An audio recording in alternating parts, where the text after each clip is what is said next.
रविशंकर दत्ता इस वक्त कोलकाता से जुड़े हुए। ओवर टू यू रविशंकर, क्या कोलकाता और पश्चिम बंगाल में मूड और माहौल है इस बिल को लेकर? क्या बहस वहां पर है आमतौर पर लोगों के बीच?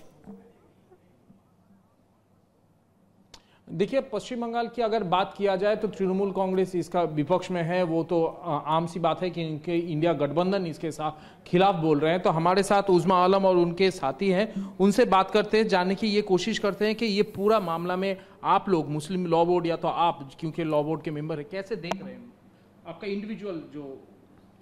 देखिए, सबसे पहली बात तो ये जो बिल जो पेश किया जा रहा है ये बहुत गलत तरीके से पेश किया जा रहा है। ये एंटी कॉन्स्टिट्यूशन है, एंटी माइनॉरिटी बिल है। ये इस बिल को हम लोग रिजेक्ट करते हैं। We don't want any new bill.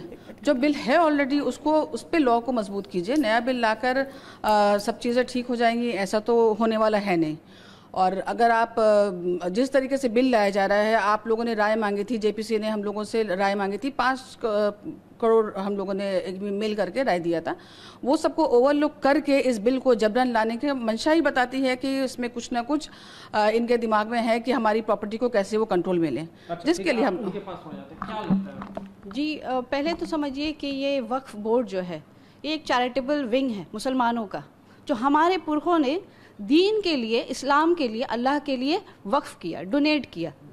इसमें किसी और मजहब का गवर्न करना ये कहाँ से मुनासिब है? ये विनीत जी, सवाल यहाँ लीगल तौर पर अगर मैं देखूं, क्या वाकई में कानूनी तौर पर पहले से जो व्यवस्था थी उसमें दिक्कतें थी इसलिए ये रिफॉर्म लाया जा रहा है, या फिर जो बार बार बात कही जा रही है मंशा की, इंटेंशन की, सरकार का इंटेंशन सवालों में है? जी देखिए, बिल्कुल मेरा पर्सनली मानना यही है कि जो दिक्कतें इतने लंबे समय से देखी गई, और सभी लोग जानते हैं कि भारत सरकार प्रोग्रेसिव सरकार है और हमेशा देश के हर पक्ष के और हर धर्म के लोगों के भले के लिए उन्होंने सोचा है। आप देखिए कि जो भी अमेंडमेंट्स आ रहे हैं या जो प्रपोज अमेंडमेंट्स हैं, वो अमेंडमेंट्स कहीं भी किसी भी स्ट्रक्चर को हानि नहीं पहुंचा रहे हैं। उनका पर्पस बड़ा सिंपल सा है कि ट्रांसपेरेंसी रहे, कोई गलत तरीके से किसी की प्रॉपर्टी को हड़प ना ले, किसी तरीके का इन्वॉल्वमेंट सिर्फ एक पर्टिकुलर कम्युनिटी का ना रहे, क्योंकि जो ज़मीनें अधिकृत की जाती है, जो ज़मीनों पे अपना हक जताया जाता है, वो सिर्फ एक कम्युनिटी से रिलेटेड नहीं होती, बहुत से अलग अलग धर्मों के लोगों से रिलेटेड होती है। तो सभी चीज़ों को देखते हुए मुझे लगता है कि सोशल फैब्रिक जो है, जिस सेकुलरिज्म की बात यहाँ पे अलग अलग पार्टियाँ करती हैं, उस सेकुलरिज्म को इस सरकार ने बहुत अच्छे से समझा।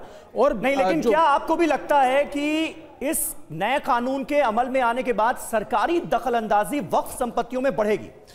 देखिए, मुझे ऐसा नहीं लगता कि सरकारी भागीदारी या कहें कि उसको अननेसेसरी की इन्वॉल्वमेंट होगी। मुझे लगता है कि पारदर्शिता लाने के लिए कि किस तरीके से किस प्रॉपर्टी के ऊपर, आप देखिए जो अमेंडमेंट आ रहा है उसमें क्या है, उसमें यह है कि आप प्रॉपर्टी, अगर कोई डिस्प्यूटेड प्रॉपर्टी है तो आप उसको ऐसे वक्त में ही कर देंगे। यहाँ पे अमेंडमेंट किया गया और ये कहा गया कि भाई अगर कलेक्टर है तो कलेक्टर वेरीफाई करेगा, डॉक्यूमेंटेशन देखेगा, उसके बाद कोई प्रोसेस शुरू होगा। अजय जी, जल्दी से, दिक्कत क्या है? स्पेसिफाई है, ऐसा कुछ नहीं। 20 सेकंड में मैं केवल बताऊंगा।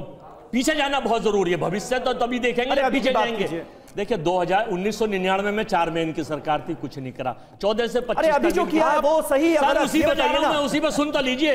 इनका उद्देश्य वक्फ बिल को करके कुछ नहीं है। इनका उद्देश्य ये है, जैसे किसानों की जमीन छीन के देना चाहते थे, ऐसे ही वक्फ की प्रॉपर्टी चिन्हित कर रखी है, अपने परम मित्रों को ये प्रॉपर्टी को देना चाहते हैं, अडानी साहब को, अन्य को देना चाहते हैं। इस बिल को लेकर आरोप प्रत्यारोप लगातार जारी है सरकार की तरफ से और विपक्ष की तरफ से। इस पर कई सारी दलीलें दी जा रही हैं, करेंगे इस पर आगे भी विस्तार से चर्चा।